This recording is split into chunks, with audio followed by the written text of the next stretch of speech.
मोदी जी कहते हैं कि वो रेलवे के साथ उनका एक खास संबंध है, क्योंकि वो रेलवे में चाय बेचते थे। क्योंकि अगर वो चाय बेचते थे तो रेलवे को बहुत बारीकी से देखा होगा। और रेलवे में एक बड़ी खास चीज़ है, अगर आप रेलवे से जुड़ गए तो रेलवे आपके खून में चला जाता है। मुझे लगता है कि रेलवे मोदी जी के खून में भी चला गया।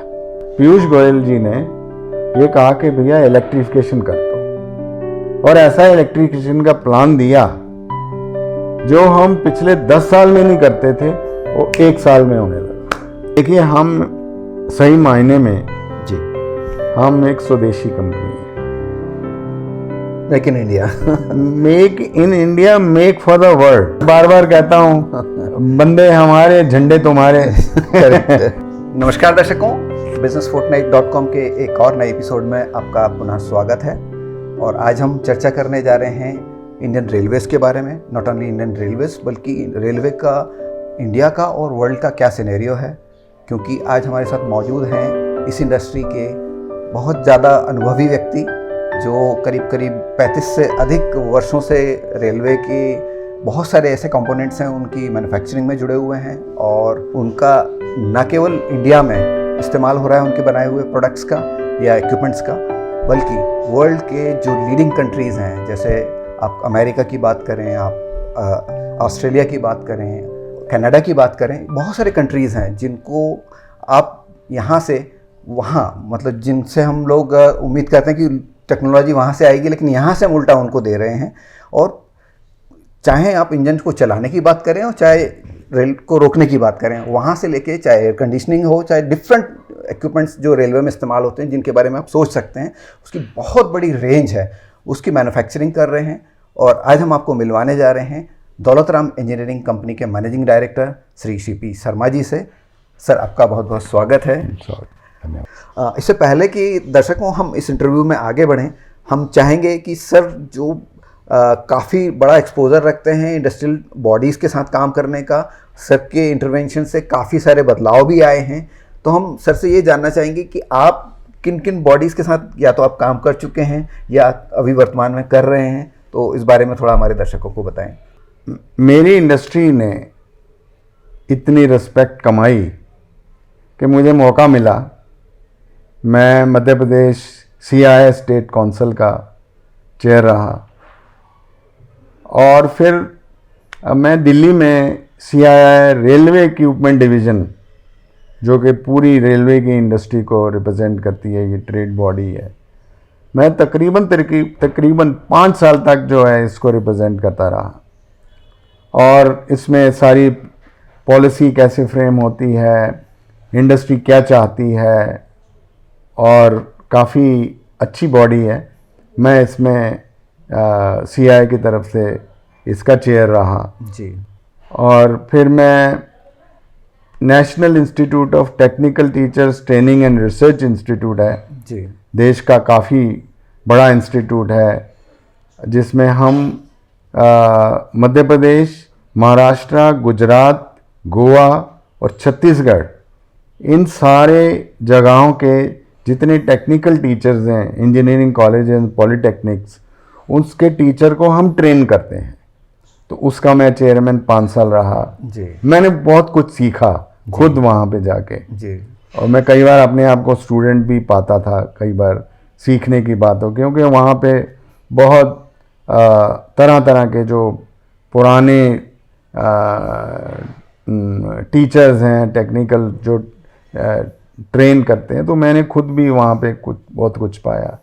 मैं मध्य प्रदेश के जो स्टेट एंटरप्रेन्योरशिप, उसको SED मैप बोलते हैं, उसमें डायरेक्टर हूँ।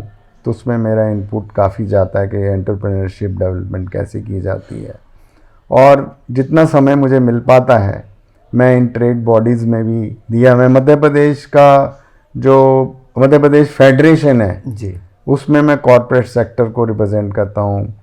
मध्य प्रदेश FICCI का जो chamber of commerce and industry है, उसको फेडरेशन बोलते हैं, मध्य प्रदेश फेडरेशन, उसमें मैं कॉर्पोरेट सेक्टर को रिप्रेजेंट करता हूँ। तो ये सारी ट्रेड बॉडीज़ में मेरा थोड़ा बहुत योगदान है। जी जी सर, बहुत बहुत धन्यवाद। इससे बड़ी हेल्प मिलेगी हमारे दर्शकों को आपके बारे में जानने की। और अब हम शुरू करते हैं आज का इंटरव्यू, जिसमें कि हम बहुत सारे विषयों पर आपसे चर्चा करेंगे, जिसमें कि इंडियन रेलवे का पास्ट क्या रहा, प्रेजेंट क्या है, फ्यूचर किस तरह का आप देखते हैं, इसके सामने किस तरह के चैलेंजेस मौजूद हैं, किस तरह की चीज़ों से रेलवे को हम और निखार सकते हैं, तो तमाम पहलुओं पर हम आज आपसे चर्चा करेंगे। सर, सबसे पहले हम शुरुआत करेंगे, चूँकि एक लंबा अनुभव आप रखते हैं रेलवे इंडस्ट्री का, तो इसमें आप करीब 3 से ज़्यादा दशक से मौजूद हैं। तो इस दौरान आपने रेलवे को किस तरह से ग्रो होते हुए देखा है, या उसका एवोल्यूशन की अगर हम बात करें तो कैसा देखते हैं आप? देखिए कि रेलवे जो है, इंडियन रेलवे विशेष तौर पे दुनिया के एक अच्छे रेलवे सिस्टम में गिनी जा रही है। हालांकि वो देन हमारी ब्रिटिश गवर्नमेंट की है, ब्रिटिश टाइम की है, क्योंकि जब ब्रिटिश यहाँ पे आए जी, उन्होंने रेलवे सिस्टम यहाँ पे लाए, वो क्योंकि उन्होंने इस देश की वेल्थ को, यहाँ की माइनिंग को अपने देश में वेल्थ को ले जाना था। उसलिए उन्होंने एक बड़ा एलेबोरेट रेलवे सिस्टम यहाँ पे डाला, और उनके जाने के बाद वो हमारे लिए एक बूंद की तरह मिला हमें, एक अच्छा खासा रेलवे सिस्टम जो एक टेक्नोलॉजी की हब है, जिसको हमें देश को पूरे जोड़ने के लिए एक बहुत बड़ा समझिए कि एक सूत्र मिल गया। जी, जो रेलवे आज डिफरेंट स्टेट्स थी 1947 से पहले, लेकिन रेलवे जो है सब स्टेट से जुड़ा हुआ था। यूँ कहिए कि जम्मू से लेके कन्याकुमारी तक, और इधर कैलकाटा से लेके असम से लेके मुंबई और पंजाब तक, पेशावर तक, जो आज़ादी से पहले जी, जुड़ा हुआ था रेलवे। तो वो चलता रहा system, time to time different governments आई, उन्होंने रेलवे में अपने अपने तरीके से इजाफा किया। लेकिन 2014 से पहले अगर आप देखा जाए तो रेलवे का एक अलग बजट होता था। रेलवे को कहा जाता था कि खुद कमाओ, खुद खाओ, खुद ही डेवलपमेंट करो। तो उसमें एक ऑपरेटिंग रेशो की बात आती थी। जी, ऑपरेटिंग रेशो 2014 से पहले जो बात होती थी वो 96%, मतलब 4 पैसे बचते थे रेलवे के पास आगे डेवलपमेंट करने के। तो मोदी गवर्नमेंट की एक सबसे बड़ी जो सूझबूझ से समझा जाए, उन्होंने रेलवे को रेलवे बजट से ख़त्म किया और उसको मेन बजट में लेके आ गए। जी, क्योंकि अगर आपके पास 4 पैसे हैं 1 रुपए में बचे हुए, तो आप डेवलपमेंट की बात नहीं कर सकते। और फिर मंत्री ऐसे आते थे, उन्होंने कहा कि बिहार का मंत्री है तो सारी नई डेवलपमेंट बिहार को सारी गाड़ियां जा रही हैं। साउथ का कोई रेलवे मंत्री बना दिया तो सारी गाड़ियां वो साउथ की तरफ दौड़ा रहे हैं। हमें जो कॉन्स्टिट्यूएंसी है उस पर ज़्यादा फोकस है, जो अपना एरिया है। हाँ, अपने कॉन्स्टिट्यूएंसी को तो छोड़िए, वहाँ के रेलवे में अगर आपने भर्तियां करनी है तो सारे एक ही जगह के लोग भर दिए। उन्होंने चूँकि प्रॉमिस किया होता था कि मैं जीतूंगा तो मैं ये करूँगा वो करूँगा, तो ऐसे चलता रहा ये 2014 तक। उसके बाद से जब ये गवर्नमेंट आई,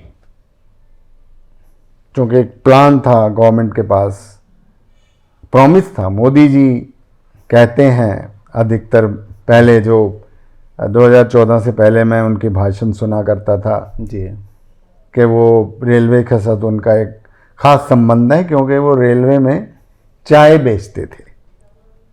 तो उन्होंने उस तरफ को, क्योंकि अगर वो चाय बेचते थे तो रेलवे को बहुत बारीकी से देखा होगा, निश्चित रूप से। और फिर उन्होंने उसकी खामियों को भी देखा होगा। रेलवे में एक बड़ी खास चीज़ है, मैं आपको बताता हूँ आज। अगर आप रेलवे से जुड़ गए जी, तो रेलवे आपके खून में चला जाता है। मुझे लगता है कि रेलवे मोदी जी के खून में भी चला गया, जो कि वो वहाँ चाय बेचते थे। जी, तो उन्होंने आके काबिल मंत्रियों को बिठाना शुरू किया। रेलवे बजट अलग कर को जो वो ख़त्म करके मेन बजट में लाए। फिर बहुत काबिल लोगों को रेलवे में मंत्री बनाना शुरू किया। जी, पहले रेल मंत्री थे सुरेश प्रभु, बहुत काबिल इंसान है। मैंने उनके साथ काम किया। मैं CI रेलवे इक्विपमेंट डिवीज़न का चेयरपर्सन था उस टाइम। जी, वो रेल मंत्री थे, तो बातचीत होती थी बहुत क्लोजली उनसे। तो लगता था उनका बहुत बड़ा विजन है कि रेलवे की डेवलपमेंट करनी है, प्लान करना है, तो रेलवे के पास पैसा कहाँ से आएगा। तो बताते से मैं 1 लाख करोड़ 1.5 लाख करोड़ LIC से ला रहा हूँ, यहाँ से ला रहा हूँ, वहाँ से ला रहा हूँ। तो उस टाइम लगता था वाकया ला पाएंगे कि नहीं ला पाएंगे। ये प्लान जो कर रहे हैं, जो उनके दिमाग में प्लान था, वो जो बताते थे, और हमें लगता था ये पॉलिटिशियंस बातें करते हैं, होगा नहीं। लेकिन वो प्लान एक्चुअल प्लान थे। वो अपने समय से चलते रहे। फिर उसके बाद दूसरे ये CA थे जी, सुरेश प्रभु, अच्छे CA हैं और व्यक्ति भी बहुत अच्छे, बहुत ही एक अच्छी विभूति हैं वो। फिर उसके बाद तेज तरार पीयूष गोयल जी आए, वो भी सौभाग्यवश CA ही हैं। तो उन्होंने उसकी जो पैसे का लाना, कैश फ्लो, निटी-ग्रिटीज जानते थे। उन्होंने एक जो मोदी जी का प्लान था कि रेलवे में इलेक्ट्रिफिकेशन होनी चाहिए, कि हमारा जो निर्भरता है on the petroleum products coming from middle east countries, उनको ख़त्म किया जाए। और उसके साथ साथ हमारी जो इकोलॉजी है, हमारा जो एनवायरनमेंट सिस्टम है, इतना धड़धड़ाता हुआ डीजल, काला धुआं छोड़ता हुआ डीजल का इंजन चला जा रहा था 24 घंटे। और अगर आप प्लेटफॉर्म पे खड़े हो जाओ और आप सफ़ेद कपड़े पहने हो और अगर आपके पास एक डीजल का इंजन खड़ा हो जाए, क्योंकि मालगाड़ियाँ बहुत सारी खड़ी होती थी, वो बहुत लंबे टाइम तक खड़ी रहती हैं बीच में, और उनका जो है इंजन ऑन रहता है और डीजल का। क्योंकि हम रेलवे का काम करते हैं तो हमारा ध्यान जो है हमेशा रेलवे की तरफ ज़्यादा रहता है। तो उसका धुआं, उसकी आवाज़ झक धक धक धक धक करते हुए, काला धुआं छोड़ते हुए शहर के बीच में, क्योंकि जितने भी रेलवे स्टेशन हैं वो हमेशा शहर के सेंटर में, तो 10, 12, 20, 25, 100 डीजल इंजन खड़े हुए हैं, depending upon the size of the city. क्योंकि दिल्ली जैसे शहर में तो 5-6 रेलवे स्टेशन है, बॉम्बे में 5-6 रेलवे स्टेशन है। इसी तरीके से वो हर बड़े सिटीज़ के सेंटर में वो धुआं उगलने वाले इंजन खड़े रहते थे। और 1 किलोमीटर चलने में एक डीजल इंजन 4 लीटर डीजल फूंक देता है। वो आप समझिए। तो उसको पीयूष गोयल जी ने ये कहा कि भैया इलेक्ट्रिफिकेशन कर दो, और ऐसा इलेक्ट्रिफिकेशन का प्लान दिया जो हम पिछले 10 साल में नहीं करते थे, वो 1 साल में होने लगा। तो सर ये मतलब जो जर्नी कोयला, डीजल और उसके बाद इलेक्ट्रिफिकेशन पर आई इस दौरान। हाँ। तो सर इसके बाद अगर हम चर्चा करें तो बहुत सारी चीज़ें हैं आपसे डिस्कस करने के लिए, लेकिन इस दौर से जब हम निकल के आगे जा रहे हैं और अब आज हम बुलेट ट्रेन्स की या बड़ी ट्रेन्स की बात कर रहे हैं, हाई स्पीड की बात कर रहे हैं और ज़्यादा यात्री सुविधाओं की बात कर रहे हैं, एडवांस इंजन और एडवांस कोचेस की बात कर रहे हैं, तो अब इससे आगे आप किस तरह देख रहे हैं? देखिए, जो मोदी जी का प्लान है कि सबसे पहले तो हमारी 2-3 ट्रिलियन डॉलर की इकॉनमी को 5 ट्रिलियन डॉलर करो। 5 ट्रिलियन डॉलर शुरुआत है। अगर हमें यूएसए, चाइना ऐसी श्रेणी में जाइंट्स के साथ, जो इंडिया की कैपेबिलिटी है, इंडिया के लोग जो हैं वहां काम कर रहे हैं, सारे के सारे सीईओ आज यूएसए में इंडियन है और यूके का तो प्राइम मिनिस्टर इंडियन है। जी, आप देखिए कि हमारे लोगों की कैपेबिलिटी बहुत ज़्यादा है। हम यहाँ पे बैठ के वो बेनिफिट अपने लोगों की, जो हमारे डीएनए में मैथमेटिक्स है, हमारे डीएनए में फिजिक्स है, हमारे डीएनए में केमिस्ट्री है, हमारे डीएनए में टेक्नोलॉजी है, उसका उपयोग फिर भी हम भूखे मरे और हम जो है उनकी तरफ देखें टेक्नोलॉजी के लिए, हमारे लिए ठीक नहीं है। जी, तो इस 5 ट्रिलियन डॉलर की टेक्नोलॉजी जो इकॉनमी का एक पहला टारगेट दे दिया, ये पहला पादान है, पहला स्टेप है। और किसी देश की भी इकॉनमी को अगर आपको बढ़ाना है तो वहाँ की इंफ्रास्ट्रक्चर में, वहाँ की ट्रांसपोर्ट टेक्नोलॉजी एडवांस होनी चाहिए। हमारे पास बहुत अच्छा रेलवे का सिस्टम होना चाहिए, पैसेंजर मूवमेंट का सिस्टम होना चाहिए रेलवे में, और फ्रेट, जो कि फ्रेट जो है वो की वर्ड है इकॉनमी में। हमारे फ्रेट कॉरिडोर बन रहे हैं क्योंकि उसका फास्ट मूवमेंट बहुत जरूरी है। फास्ट मूवमेंट, आप इमेजिन कीजिए कि अगर आपको यही इकॉनमी 25 ट्रिलियन डॉलर की करनी है तो हमारा कितना मूवमेंट इधर से उधर होगा, हमारे माइनिंग इंडस्ट्री का, स्टील का, हमारे ग्रेन्स का, हमारी एक्सपोर्ट के लिए जो प्रोडक्ट जाएंगे, कमोडिटीज हैं अपनी, हमारी सारी कमोडिटीज, इसके लिए हमारे फ्रेट मूवमेंट के लिए हम एक रोबस्ट रेलवे सिस्टम चाहते हैं। उस रोबस्ट रेलवे सिस्टम को लाने के लिए हमारे यहाँ डीकंजेशन होना चाहिए। और आज हमारी 25 किलोमीटर की स्पीड है फ्रेट मूवमेंट की। अगर 25 किलोमीटर से हम जम्मू से गाड़ी चलाएंगे कन्याकुमारी तक, तो हमारा ट्रैक कितना ऑक्यूपाई रहेगा। हमें फास्ट ट्रेन चला के उस ट्रैक को क्लियर करना है, और चूँकि हम ज़्यादा गाड़ियाँ चलाएं तो speed is more important. Speed के साथ साथ अगर हम 50 वैगन लगाते हैं तो उसमें हम 150 वैगन लगा सकें, और 6 इंजन लगा के उस गाड़ी को ज़्यादा माल हाई स्पीड पे चलाने के लिए हमारे पास टेक्नोलॉजी होनी चाहिए। उस टेक्नोलॉजी को हमें ऐसी फ्री नहीं आ जाती, उसमें फिर रोल आता है हमारे जैसी कंपनियों का। जी, हमारी रिस्पॉन्सिबिलिटी क्या है, क्योंकि आपने कहा कि हम 30, 35, 40 साल से इस इंडस्ट्री में। तो I was about to ask this कि जो इतना बड़ा डेवलपमेंट और इतना सारा जो विजन है मोदी जी का या सरकार का, तो उसमें आप अपने आप को कहाँ पाते हैं? क्योंकि आप भी इतने लंबे समय से रेलवे के साथ जुड़े हुए हैं, लगातार आपके भी प्रोडक्ट इनोवेशन हो रहे हैं, आपकी प्रोडक्ट रेंज कंट्री की सबसे बड़ी प्रोडक्ट रेंज है या इक्विपमेंट्स रेंज है। तो इसमें जो आपने भी 35 साल की जो यात्रा की है सर, तो आपने किन इक्विपमेंट्स के साथ शुरुआत की थी और आज प्रोडक्ट रेंज आपकी कहाँ पर है? देखिए, हम सही मायने में जी, हम एक स्वदेशी कंपनी है। Make in India.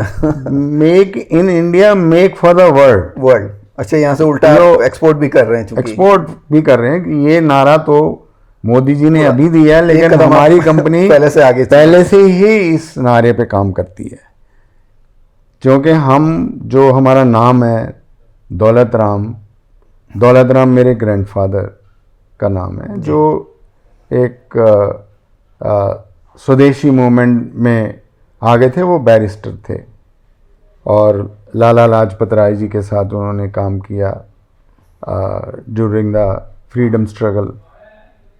तो ये हमारा फिर जो ब्रांड है, हमारा जो दौलत राम नाम है, उसको हम जस्टिफाई कैसे करेंगे? हमने ऐसे प्रोडक्ट पकड़े जो पहले देश में बाहर से आते थे, इंपोर्ट करना पड़ता था, वो बहुत हाई कॉस्ट में। काफी फॉरेन एक्सचेंज आता होगा। फॉरेन एक्सचेंज की तो बात ही आप क्या बताएं कि जो इंडियन करेंसी में 20 लाख रुपए का प्रोडक्ट आता था एडवांस पेमेंट डॉलर देके, वो हमने जब बनाना शुरू किया जी, तो 3.5 लाख रुपए में हम देना शुरू किया देश। मतलब 20 लाख वो भी फॉरेन करेंसी में, 3.5 लाख इंडियन करेंसी, और वो भी एडवांस पैसा लेते थे जी। और उनकी डिलीवरी जो है 6-6 महीने होती थी। मतलब उसमें भी आपकी उम्र होते थे। हाँ, आप देखिए, ये ब्लैकमेलिंग थी। और वहाँ से आके जो कोई चीज़ अगर आपको चेंज करनी है, कोई नट ही चेंज करना है, तो पहले आप उनसे परमिशन लीजिए, क्योंकि आपको अपने तरह से अपनी सहूलियत से कुछ भी काम करना है। हमारे इतने बड़े बड़े रेलवे के इंजीनियर जो है उनके आगे माथा झुकाते थे कि यार ये वहाँ से माल नहीं आएगा तो हमारा रेलवे सिस्टम नहीं चलेगा। हमने उसको यहाँ बनाया और यहाँ बना के हम वहीं नहीं रुके, और वही माल आज हम उनके माथे में थोपते हैं, वहाँ पे हम एक्सपोर्ट करते हैं। Lovely, it's amazing. इट्स क्योंकि एक आग थी हमारे दिल में, एक पैशन था कि यार हम क्यों पीछे रहे, और अगर ये बना सकते हैं तो हम क्यों नहीं बना सकते। हमारे ही लोग वहाँ पे उनकी कंपनियों में काम करते हैं वहाँ पे जी। हम जाते थे वहाँ पे, देखते थे यार ये तो बहुत, कई तो इंजीनियर जो है वहाँ पे जो हमने देखा भोपाल के लड़के काम कर रहे हैं। तो है कि लेवल उनका है, ठप्पा उनका लग करके आ रहा है। वही जो मैं बार बार कहता हूँ, बंदे हमारे झंडे तुम्हारे। तो वो बड़ी एक स्थिति बड़ी दर्दनाक थी। आज वही लड़के जी जो वहाँ काम कर रहे हैं, हालत ये होगी कि वो यहाँ इंडिया में नौकरियों के लिए अप्लाई कर रहे हैं। जी। तो सर अब इसके बाद चर्चा करते हैं कि जो आपकी इक्विपमेंट्स की या प्रोडक्ट की रेंज है, आपके डिफरेंट वर्टिकल्स काम करते हैं, तो हम चाहेंगे कि आप अपने हमारे जो दर्शक हैं उनको बताएं कि आपके कितने वर्टिकल्स हैं और किस तरह के इक्विपमेंट्स आप रेलवे को बना के दे रहे हैं। हम देखिए ट्रैक्शन मोटर बनाते हैं, ट्रैक्शन अल्टरनेटर बनाते हैं, हम ये सारे प्रोडक्ट जो हैं गाड़ी को चलाते हैं, ट्रांसफार्मर बनाते हैं। ये सारे सहायक हैं रेलवे की मोबिलिटी के लिए। ट्रैक्शन मोटर की 6 ट्रैक्शन मोटर लगी हैं, तो 6 एक्सल हैं, वो पहियों को चलाएगी। तो गाड़ी हमारी ट्रैक्शन मोटर से चलती हैं। दुनिया में 8-10 कंपनियां होंगी जो ट्रैक्शन मोटर बनाती हैं, उनमें से ज़्यादा नहीं, एक हम हैं। और फिर उसको रोकना है अगर गाड़ी को, तो डायनेमिक ब्रेक सिस्टम है जो हमारी कंपनी बनाती है। हमारी कंपनी ने ही पहले इंडिया में डायनेमिक ब्रेक सिस्टम सबसे पहले हमारी कंपनी ने, मतलब पायनियर्स हैं इसमें, हम पायनियर हैं जी। और उसके बाद फिर मैकेनिकल ब्रेक लगता है। पहले डायनेमिक ब्रेक से हाई स्पीड से लो स्पीड में गाड़ी को लाते हैं। हाँ, मतलब सडन ब्रेकिंग नहीं होती, इलेक्ट्रिकल ब्रेक है। ये जो बहुत सारे लोग जो है ब्रेक का मतलब समझते हैं कि वो पहिए को जकड़ के रोकना, ये पहिए को जकड़ के रोकना नहीं है, ये हम ट्रेन की स्पीड को कम कर देते हैं, उसको डायनेमिक ब्रेक सिस्टम बोलते हैं। कभी आप आएंगे तो मैं आपको दिखाऊंगा कंपनी में कि ये कैसे काम करता है। ये टेक्नोलॉजी का मैटर है जी। और फिर हम पैसेंजर कंफर्ट के लिए एयर कंडीशनर्स बनाते हैं, कोचेस के ड्राइवर कैबिन के लिए एयर कंडीशनर बनाते हैं। हम जितने भी हमारे आपके जो कोचेस हैं उसके दोनों तरफ छत पे एयर कंडीशनर लगा रहता है। वंदे भारत के लिए हम एयर कंडीशनर बनाते हैं। आज की जो वंदे भारत चारों तरफ जो हो रही है, काफ़ी मॉडर्न ट्रेन है और है हमारा प्रोग्रेस का सूचक है जी। 160-180 किलोमीटर की स्पीड से हम चला रहे हैं, लेकिन हमने यहाँ नहीं रुकना। हम उसको आगे हमारे जो रेलवे के इंजीनियर हैं, रेलवे की जो इंडस्ट्री है हमारे जैसी, वो सहभागी बन के रेलवे के साथ उसको हम 500 किलोमीटर तक ले जाएंगे। अब देखिए, वो ये ज़्यादा दूर नहीं है, ज़्यादा से ज़्यादा 5 साल का टाइम है कि इंडियन रेलवे की कंपनियां जो हैं वो इंडियन रेलवे एक्सपोर्ट करेंगे। हम यहाँ पे ही नहीं रुकेंगे। हमारी गाड़ियाँ आप देखिएगा कि यूरोप में और दूसरे देशों में चलेंगी इसी स्पीड से। हमारे पास क्योंकि टेक्नोलॉजी होम ग्राउंड है, हमारी टेक्नोलॉजी होम ग्राउंड के साथ साथ सस्ती है। ओके। जब आप अच्छा माल बनाएंगे और कंपटीटिव रेट में बनाएंगे तो कौन हमारा माल लेना पसंद नहीं करेगा। सारी बात जो है टिकती है। हमने 100 करोड़ में पहली गाड़ी बनाई थी जो कि अनइमेजिनेबल है फॉर यूरोपियन और अमेरिकन जापानीज कंपनीज के लिए। तो ये हमारा सौभाग्य है कि हम विद इन लो कॉस्ट, हमारा चंद्रयान गया है तो किस कॉस्ट में गया है आप सोच भी नहीं सकते जी। तो बिजनेस का, चाहे मैं बिजनेस करूं चाहे हमारा कंट्री बिजनेस करे, अच्छा प्रोडक्ट समय पर अच्छे प्राइस में अगर आप डिलीवर करोगे तो आपको कोई बीट नहीं कर सकता, जो हमारा देश करने में सक्षम है। तो एयर कंडीशनर के बाद हम बनाते हैं टॉयलेट सिस्टम बनाते हैं, वैक्यूम टॉयलेट सिस्टम। हम जो है इंटीरियर्स में जा रहे हैं।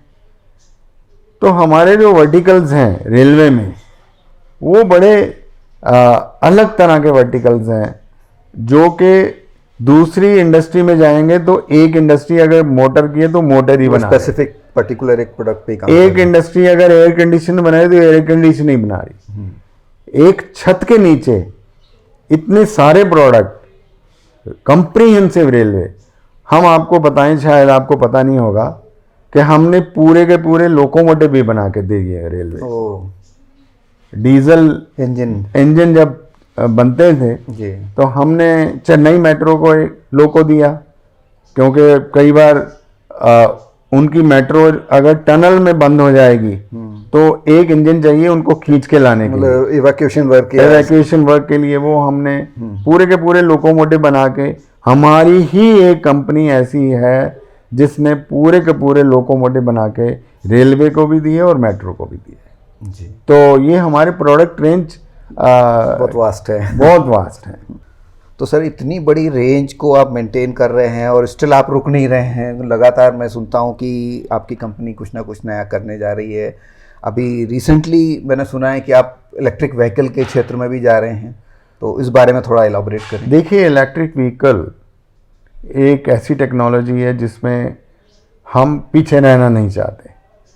तो हमने to start with electric vehicles में कुछ शटल्स बनाई हैं जो लोग उनको कई लोग नाम देते हैं गोल्फ कार्ट, लेकिन हमारी गोल्फ कार्ट्स नहीं हैं जी। हमारी शटल में 12 लोग 24 लोग ऐसे बिठा के चलने वाली शटल्स हैं।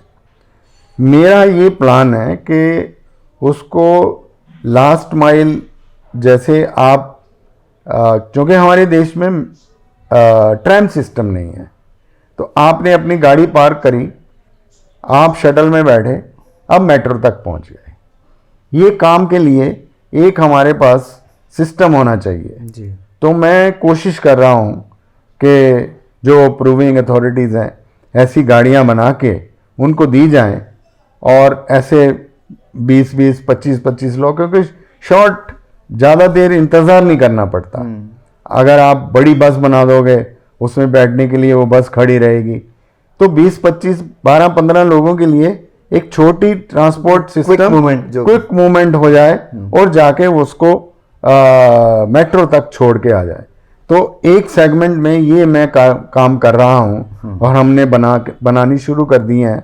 हमारा ब्रांड भी है, ई वैल्यू के नाम से हम उनको प्रमोट कर रहे हैं जी। और आने वाले समय में एक बड़ा सेगमेंट बनने वाला है हमारी इंडस्ट्री का जी। कुछ विद इन द कैंपस के लिए भी आप प्रोडक्ट? हाँ, विद इन कैंपस बड़ी बड़ी फैक्ट्रियां हैं और उनमें हॉस्पिटल्स हैं, एजुकेशन इंस्टीट्यूशंस हैं, उसकी मूवमेंट के लिए ये गाड़ियां चाहिए होती हैं वो हम बनाते हैं और काफ़ी हाथों हाथ हमारी बिक रही हैं अभी। जी। हमने एक अलग फैक्ट्री ही उसकी तय कर दी कि यहाँ ये बनेगी।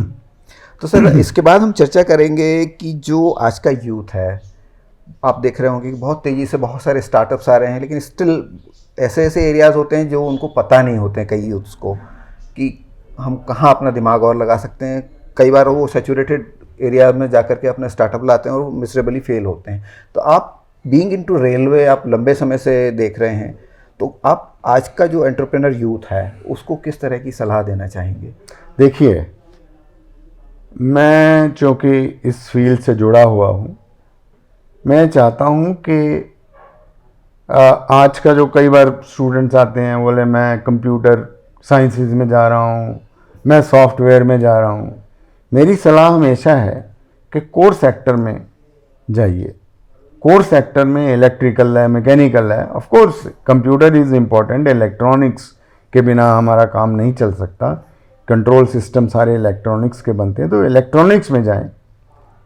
रेलवे में अपार संभावनाएं, ट्रांसपोर्ट सेक्टर एक बड़ा इंफ्रास्ट्रक्चर सेक्टर है, उसमें जाएं और उसमें जाके आप पॉसिबिलिटीज़, आजकल इंजीनियरिंग कॉलेज हमारे बड़ौदा में कॉलेज यूनिवर्सिटी खुलेंगी, गति शक्ति में आप अगर एडमिशन लेते हो तो वो यूनिवर्सिटी में फैकल्टीज़ हैं जो आपको रेलवे इंजीनियरिंग में ट्रेन करती हैं।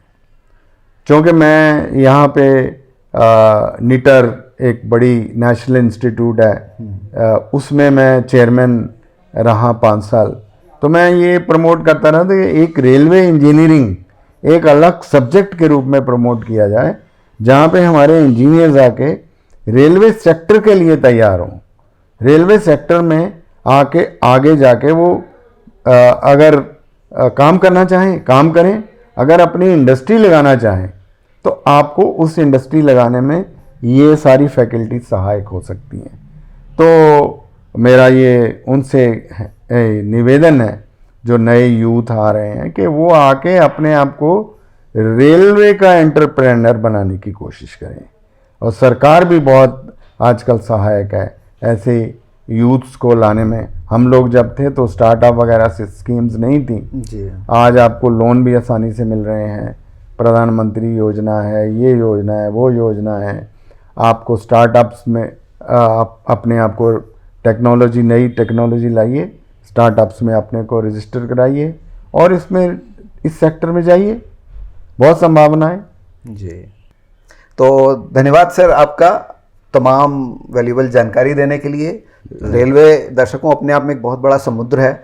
आज हमने कोशिश की एक छोटा सा उसका आचमन किया और हम इस बारे में और भी सर से चर्चाएं करते रहेंगे ताकि और गहराई से आपको रेलवे के बारे में जानकारी मिल सके, रेलवे से जुड़ी हुई तमाम इंडस्ट्रीज़ के बारे में आपको जानकारी मिल सके, साथ ही आपको ये भी पता चल सके कि रेलवे आम आदमी की ज़िंदगी को किस तरह से अफेक्ट करता है, इसके बारे में जानकारी मिल सके। और इसके अलावा जैसे कि सर ने कहा कि यूथ के लिए बहुत बड़ी रोज़गार की संभावनाएँ रेलवे से जुड़ी हुई मिल सकती हैं। तो ऐसे तमाम पहलू हैं जिनको कि हम एक एक करके सर के साथ डिस्कस करेंगे और उनका आपको जो नॉलेज है या उनकी जानकारी है आने वाले एपिसोड्स में आपको मिल सकेगी। सर आपका बहुत बहुत धन्यवाद, आपने हमारे लिए बहुत कीमती वक्त निकाला। दर्शकों का भी धन्यवाद sir, thank you so much.